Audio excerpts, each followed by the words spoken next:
Amigos de Noticias de Hoy, muy buenas tardes. Tenemos una entrevista muy interesante con un experto que explica más o menos cómo avanza el acuerdo de Rusia con Ucrania sobre el grano y que da su opinión contundente sobre que la guerra continúa y no se discute nada sobre eso. Eso debería ser una prioridad. Veamos la pequeña entrevista con Yuri Zhigov. Bueno, y nosotros vamos a seguir con noticias. Rusia y Ucrania firmaron un acuerdo para reanudar la exportación de granos y así aliviar en parte la crisis alimentaria mundial. Eso sí, se hizo de forma separada con la ONU y con Turquía como supervisores. Queremos hablar más del tema y para eso tomamos contacto con el periodista, escritor y docente de la Academia Presidencial Rusa de Economía Nacional, Yuri Zhigov. Mucho gusto verte de nuevo, Yuri. ¿Cuál es tu primera impresión respecto a esta noticia? Una buena noticia, por fin, dentro de toda esta tragedia que se vive con esta invasión rusa a Ucrania. Mira, hablando solamente sobre esta noticia, yo todavía tengo un aspecto muy negativo en general, porque escepticismo prevale en todas estas actividades, porque la guerra, las actividades militares continúan, es lo más importante, y no discuten nada sobre eso. Discuten algo que existe mucho más en los medios de comunicación y mucho menos en realidad. En primero, solamente 0,5% de todo este grano que proviene de la región del Mar Negro, tanto de Ucrania como de Rusia, pertenece realmente a la producción de grano mundial. Entonces, los suministros o corte de suministros no resuelven ningún problema ni en el conflicto entre Ucrania y Rusia, ni problema de supuestamente hambruna que reina, según los medios de comunicación, en África, en algunos otros lugares, solamente porque continuó ese conflicto entre Rusia y Ucrania. El punto número 2 es participación del tal gran número de las personas que no tienen nada en común con ese conflicto. Sí, Turquía controla los estrechos de Dardanela y Bósforo y quiere jugar el papel de intermediario, pero todas esas cosas dependen ahora de las elecciones de Turquía en el año que viene, que pueden permitir al presidente actual, el presidente Erdogan, mantenerse en el poder. Para él es muy importante estar en el centro de las actividades internacionales, especialmente en esa región, y eso puede ayudarle de ser reelegido en el año que viene. Punto 3, que también es muy raro, que el convenio o ese acuerdo firman los ministros de defensa. Imagínate, no los ministros de agricultura, sino los ministros de defensa, que también es muy raro, en el mismo tiempo emblemático, que el conflicto en esta situación, hay ministro de defensa de Rusia y ministro de defensa de Turquía, que no participa supuestamente en el conflicto militar.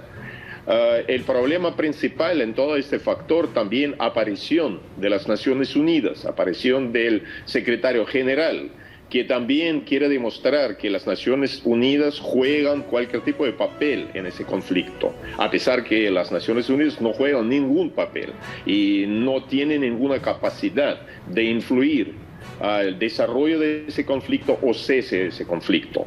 Pero también desde el punto de vista de promoción de sus actividades personales, es importante para el secretario general de la ONU de estar presente en el centro de algún tipo de actividad internacional con participación de otros países y también con el objetivo muy noble, objetivo de dar la posibilidad a otros países de recibir el grano que supuestamente puede salvar miles y miles de personas de hambruna. Yuri, entonces, ¿a quién beneficia este acuerdo? ¿A los mediadores, dices tú, más a Erdogan y a Naciones Unidas, más que a Rusia o a Ucrania?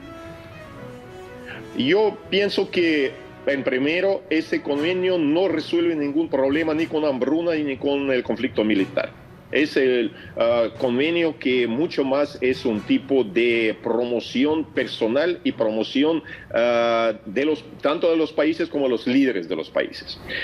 Segundo, que ese tipo de actividad muestra, desde el punto de vista de Rusia, su voluntad de lograr cualquier tipo de solución pacífica de todo ese conflicto, a pesar que la operación militar continúa. Para Turquía es muy importante que todo eso, firmando el contrato, firmando todos esos papeles, sucede en Estambul, en Turquía, no en cualquier otro lugar. Para las Naciones Unidas también es importante estar presente. Alguien que puede de vez en cuando pensar que ¿dónde están las Naciones Unidas? Aquí está el secretario general. Y desde el punto de vista de resolución de conflicto, pienso que ese convenio, ese acuerdo, no resuelve lo más importante. Todavía no sabemos, y nadie sabe, es lo más importante, inclusive en Rusia, nadie sabe cuál es el objetivo final de todas esas actividades bélicas, porque en realidad el punto muy interesante de este tratado de suministros de grano, no mencionaron las minas que flotan por la superficie del Mar Negro. Hay miles y miles de esas minas que nadie, ni Turquía, ni Rusia, ni Ucrania, puede realmente asegurar a los barcos con los granos que pasen por el Mar Negro hacia los estrechos.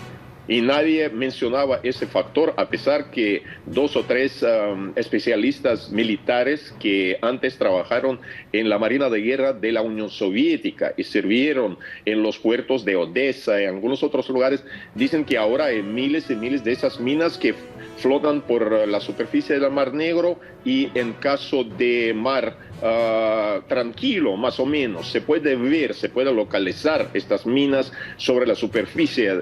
Y en caso de mar agitado, eso será prácticamente imposible, y podremos tener muchos casos de explosiones y problemas con los barcos tan grandes con grano que pueden pasar del puerto rumbo a los estrechos de Bósforo y Dardanelles. Entonces, la situación en esta región sigue siendo muy tensa. No van a resolver prácticamente ningún problema con este tipo de acuerdo. Lo único que hacen, demuestran su voluntad de hacer algo que puede por lo menos justificar su presencia en Estambul o en cualquier otro lugar. Yuri, ya vamos a cumplir 5 meses de guerra, tú estás en Moscú. ¿Cuál es el ánimo que hay allá? Transcurrido todo este tiempo, ¿hay ya molestia? Ha pasado mucho tiempo. En un principio se pensaba que iba a ser una operación rápida, pero no ha sido así. ¿Cómo Sí. se siente el ambiente allá en tu país? Sí, yo quiero usar una palabra: incertidumbre.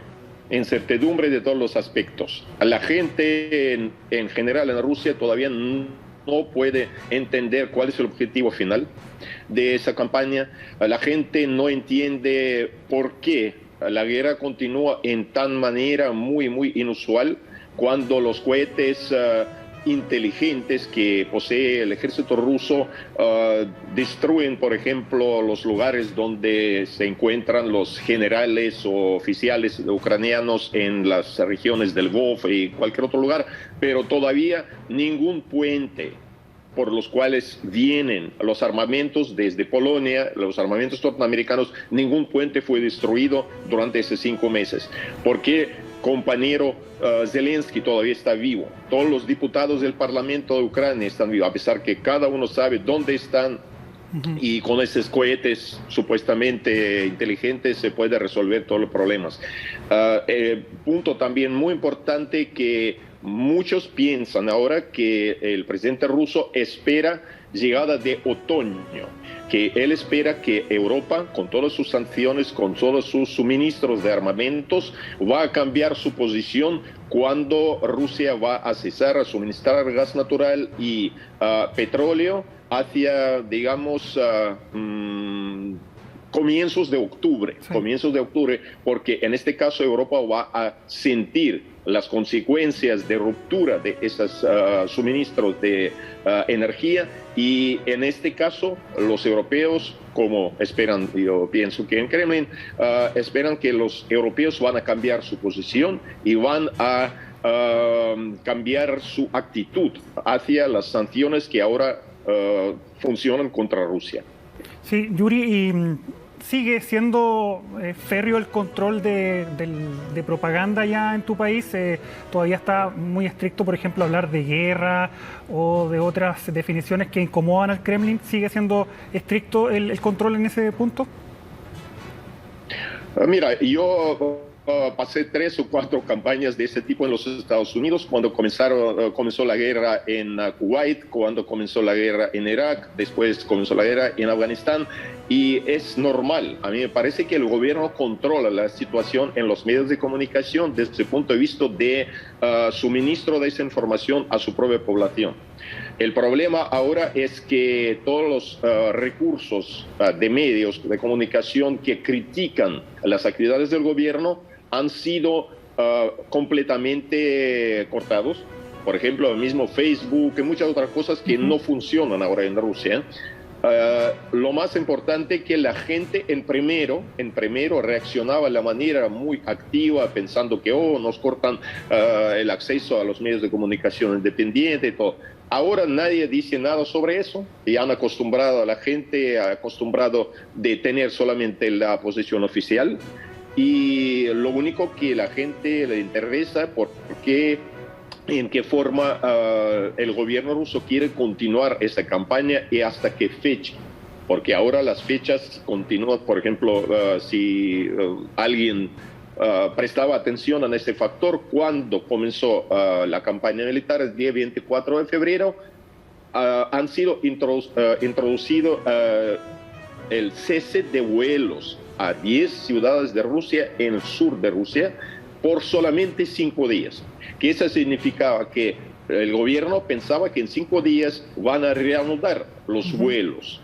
Y los vuelos ahora se propagan, continúa este cese de vuelos hasta hoy día, por 5 meses. Entonces, en vez de 5 días, ya tenemos 5 meses, y esa continuación de cese no solamente de vuelos, pero de muchas otras cosas normales, muestran que nadie sabe qué será mañana, qué será el otro mes, y ahora más o menos en octubre piensan que algo puede cambiarse respecto a las necesidades energéticas de los países europeos. Eso es todo por ahora. No olviden comentar y suscribirse.